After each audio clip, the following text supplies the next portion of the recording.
right, if you missed number 33, in stanza 2, the poplar is described mainly as, okay, how is it described in stanza 2? That, of course, is right here. So I need to reread stanza 2 and be figuring out how it's described. The poplar sees each neighbor tree loved by the birds. Okay, so it's talking about the poplar sees neighbor trees here and how those trees are loved. The oriole swings from the elm, its home, the bole of that rough oak above, around. Hears the woodpecker's rapid sound as he works industriously. Okay, stanza 2 is all about other trees. So the poplar here is just seeing all of the other trees here. Now we know that the poplar is lonely. So here I'm just picturing in my mind this tree that's surrounded by all of these other trees.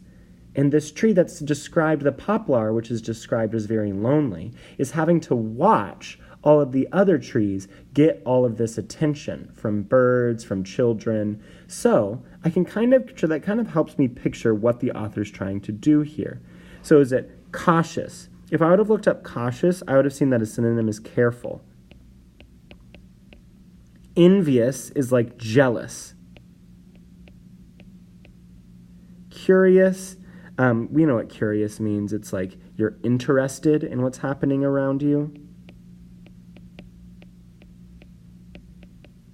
Arrogant means like you're proud.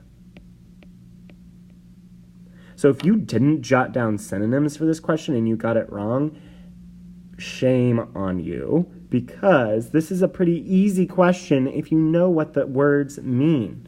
If you are the lonely tree and you're surrounded by all these other trees that are getting all of this attention and you're not getting any attention from these other birds, then you're going to be jealous. You're going to be jealous about the attention that everyone else is getting. Think about it as like your siblings. If one of 4 siblings like I was, and one sibling or the other 3 siblings get all of the attention and you don't get any, you're going to be jealous of all of your brothers and sisters, right? Same thing here.